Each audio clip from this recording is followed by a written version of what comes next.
Hello and welcome. सबसे पहले ईद मुबारक आप सबको जो भी ईद आज सेलिब्रेट कर रहा है। और इसी वजह से थोड़ा लेट भी हो गया आने में because obviously festivals and festivities. और हो सकता है थोड़ा सा बैकग्राउंड नॉइज़ भी आपको एक्सपीरियंस हो because there are lot of people and lot of things around, so उसको थोड़ा सा अवॉइड करते हुए चलेंगे and we will straightly move forward to the first game of this ACC premier cup which is obviously going to be very important क्योंकि आप पहली बार start कर रहे हो और ओमान में you are going to experience some difference जो आप अभी अब तक खेल रहे थे। और उसके बारे में बात करेंगे, पिच कैसा बिहेव करेगी उसके बारे में बात करेंगे, वेदर कंडीशंस थोड़ी सी ह्यूमिड और किस तरह के रहने वाली हैं उस बारे में बात करेंगे। और पहला आपका कैसा एक्सपीरियंस रहा है, हेड टू हेड कैसा रहा है मलेशिया के साथ। तो चलिए सबसे पहले स्टार्ट करते हैं। जो लोग इस मैच को इंडिया से देख रहे होंगे आपको मैच फैन कोड की वेबसाइट और उसकी ऐप पर दिख जाएगा, वहाँ पर आप जाकर मैच एक्सपीरियंस कर सकते हैं। इंडिया में 4 बजे मैच आप देख सकते हो। और सो लेट्स स्टार्ट के किस तरह से मैचेस अब तक हुए हैं इन दो पिचेस में और किस तरह से इसको इस मैच को अप्रोच करना है नेपाल को, मलेशिया को, मतलब किस तरह से बेसिकली अप्रोच रखनी है इफ कंपेयर टू अब तक कैसे मैचेस हुए हैं if you want to go through this match. तो ओके, सबसे पहले बैटिंग फर्स्ट अगर आप करते हो तो वहाँ पर थोड़ी सी थोड़ा सा ट्रबल ज़्यादा हो सकता है बिकॉज पहली बात ये कि आप पहला मैच खेल रहे हो, आपको बिल्कुल फ्रेश एक्सपीरियंस होगा। सो आई वुड रादर से कि अगर टॉस जीतती है तो जो भी टीम टॉस जीतती है उसको मेरे अकॉर्डिंग फील्डिंग लेना चाहिए। और दोनों के कंपैरेटिवली, हालांकि Malaysia as an easy opponent आपको ज़्यादा प्रॉब्लम नहीं होगी, but still it will be a match जहां पर आप प्रिपेयर कर लोगे आगे आने वाले मैचेस के लिए। और पहला मैच अगर आप समझ गए, सो क्योंकि मैच वही एक स्टेडियम में टफ वन टफ टू होगा लामरत में, और वहाँ पर ज़्यादा डिफरेंसेस आपको देखने को मिलेंगे नहीं अगर आपने एक दो मैचेस अच्छे से खेल लिए तो। ओके, सो सबसे पहले नेपाल मलेशिया। नेपाल ने अब तक 9 मैचेस जीते हैं, मलेशिया एक जीती है, और वो जो एक जीती है वो बैटिंग फर्स्ट करके जीती है। वो आप बोलोगे कि यार वो एक बैटिंग फर्स्ट करके जीते हैं, स्टिल यू आर सेइंग के बाद में बैटिंग करने का फ़ायदा। तो बाद में बैटिंग में इसलिए कह रहा हूँ फ़ायदा है क्योंकि थोड़ी सी पिच जो है वो हल्की स्लो रहने वाली है। थोड़ी पिच पर जो पेसर्स होंगे वो कटर्स और स्लोअर्स का यूज़ करेंगे, और जो टेम्परेचर रहेगा थोड़ा सा हीट रहेगा वहाँ पर, थोड़ा सा ह्यूमिडिटी रहेगी, विच मीन्स के आप थोड़ा सा ज़्यादा टायर्ड हो जाओगे। So the reason I said कि बाद में बैटिंग करो इज़ ओनली बिकॉज के पहले आप स्लो पिचेस हैं तो आपको पहले समझना पड़ेगा पिचेस कैसी हैं, किस तरह से रिएक्ट कर रही है। आपको वो पहले कुछ पहले कुछ ओवर्स में समझ में आ जाएगा। अगर आप पहले बैटिंग करते हो तो पहले बैटिंग करके एवरेज स्कोर काफ़ी कम है, और अगर एवरेज स्कोर 150 के आसपास का रहता है, 140 के आसपास का रहता है, विच मीन्स के स्ट्रगल आपको शुरू में देखने को मिलेगा। तो उसको अवॉइड करने के लिए और देख करके ऑब्जर्व करने के लिए इट्स बेटर कि आप टॉस जीत करके बाद में बैटिंग लो। बाकी आप एज एन अटेम्प्ट की Malaysia as an easy opponent तो आप जा सकते हो पहले बैटिंग करने के लिए भी, और पहले बैटिंग करके मलेशिया एक बार ही जीती अब तक तो आप ज़्यादा उसको टेंशन लोगे नहीं।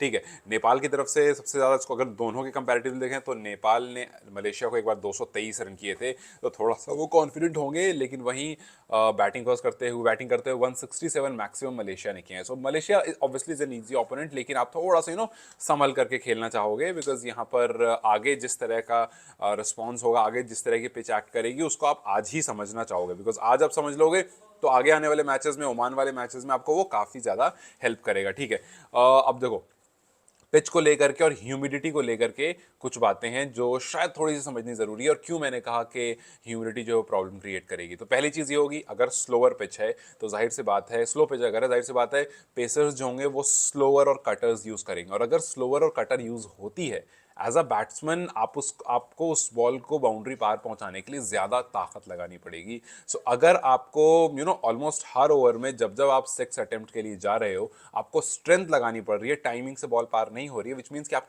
ज़्यादा एग्जॉस्ट हो रहे हो, और अगर आप ज़्यादा एग्जॉस्ट होगे तो आपकी पारी लंबी नहीं हो पाएगी, आप थक जाओगे बहुत जल्दी, और ह्यूमिडिटी है, हीट है, उस वजह से आपको ज़्यादा पारी को कंटिन्यू करने में प्रॉब्लम होगी, और अगर आप थक जाओगे तो which obviously will lead to maybe dismissal.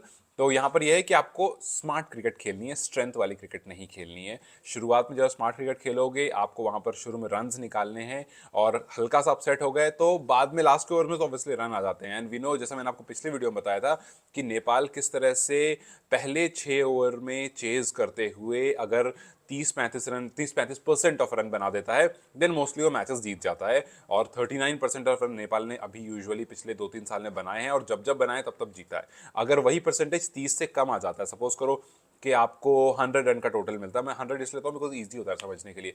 So 100 run का अगर आपको चेजिंग टोटल मिलता है और आपने उसमें 28-29 रन बनाए 6 ओवर्स में, तो फिर वो डिफिकल्ट हो जाता है चेज करना एज पर द हिस्ट्री, कि आप अगर 29-30% रन बनाते हो पहले हाफ, मतलब चेस करते हुए 6 ओवर पावर प्ले में, तो फिर आपको मैच जीतने में थोड़ी प्रॉब्लम होती है। वहीं अगर आप 35-36% ऑफ रन बना देते हो उस पावर प्ले में, तो फिर आप मैच जीते हो। तो यहाँ पर स्मार्ट क्रिकेट खेलनी है, यहाँ पर you don't have to go with the strength cricket, और आपको शॉर्ट एरियाज को टारगेट करना है।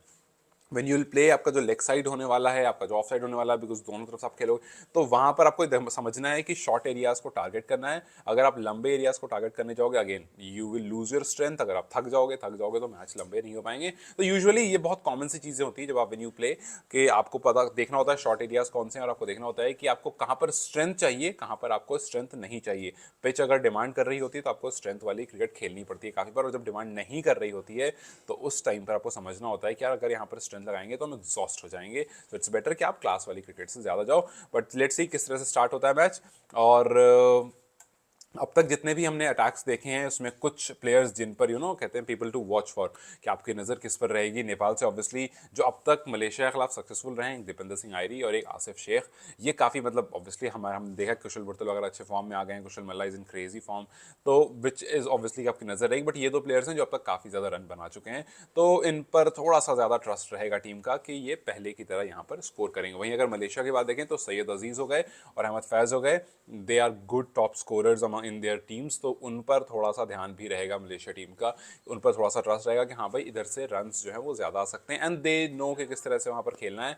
हालांकि दोनों के लिए एलियन सिचुएशन नहीं, बट आप स्टिल अवे फ्रॉम होम हो, तो आपको थोड़ा सा समझना पड़ेगा कि यू हैव टू टारगेट, वही जो मैंने बातें कही कि टॉस जीतते हो, इंपॉर्टेंट ये है कि टॉस जीत करके आप क्या लेते हो। अगर आप मेरे अकॉर्डिंग अगर आप चेजिंग के लिए जाते हो, सो वहां से it will become a little easier, क्योंकि आप पहले एनालाइज कर लोगे देख करके सामने वाले को कि how are they approaching towards game. क्या शुरू के ओवर्स में वो, जैसे हमने काफी बार देखा Nepal lot of time what they do is कि शुरू के 6 ओवर में they go for lot of hitting, और अगर आप हिटिंग के, हमेशा नहीं बट काफी बार ऐसा होता है, और ये तो बहुत बार देखा है हमने कि अगर शुरू के आपके पहली विकेट की पार्टनरशिप अच्छी आ जाती है, then I don't know what happen कि आप all of sudden you start going to hit कि यार 10 ओवर में 100 रन तो आ ही गए, अब अगले 10 ओवर में भी मारते हैं। और काफी बार आप जो 100 ओवर 10 ओवर में 100 के बाद जो आप आगे लेना चाहते हो, वहां पर आपकी विकेट बहुत जल्दी गिर जाती है, तो जो टारगेट 200 हो सकता था वो 180 170 पर खत्म हो जाता है। तो lot of times we have seen के जल्दबाजी करने में नेपाल के 20-30 रन कम रह जाते हैं, तो यहां पर वो नहीं करने की जरूरत है। और यहाँ पर अगर आप पहले बैटिंग कर रहे हो और आपने 170-80 बना दिए, देन ऑब्वियसली अवे नहीं, वो चेज नहीं होता। 170-80 is a good total on this ground. तो यहाँ per your bowlers are enough, और आपके पास बॉलर्स हैं जो स्लोअर्स कटर्स यूज कर सकते हैं, so they will do their job. तो इतना अगर टोटल हो जाता है तो उसमें फिर चिल हो जाएगा मामला। अच्छी बात यह है कि आपको शुरू में मैचेस इजी टीम से मिल गए हैं, बिकॉज जब आप यहाँ से मलेशिया से खेल करके आगे बढ़ोगे तो पहले मैच में काफ़ी चीज़ें समझ में आ जाएगी, फिर दूसरा मैच खेलोगे वहाँ और बेटर अंडरस्टैंडिंग हो जाएगी। जब तक आप टफ टीम्स तक पहुंचोगे, so you will be ready for this ground, for this pitch, और आपको पता होगा, यू विल बी अवेयर कि यार किस तरह से ये रिएक्ट करने वाली है। सो लेट्स होप के we see a good match, and let's hope के ये चीज़ें ऑलरेडी ऑब्जर्व कर ली गई हों प्लेयर्स और कोचेस के द्वारा, उस पर काम किया जा रहा हो, और कुछ ऐसा हमें देखने को मिलने वाला है। सो लेट्स सी के कौन से प्लेयर चलने वाले हैं। Do let me on the comment section कि आपके लिए who will be the player to watch for, आपको किसको देखने का इंतजार है। और जाते जाते एक बार फिर से Eid Mubarak. So let's see what happens tomorrow, because कल भी तो ईद का पार्ट रहेगा। लेट्स सी कि नेपाल किस तरह क्रिकेट खेलता है कल, and what happens tomorrow, what are your expectation, do let me in the comment section. Until then, I'll see you guys. Bye bye.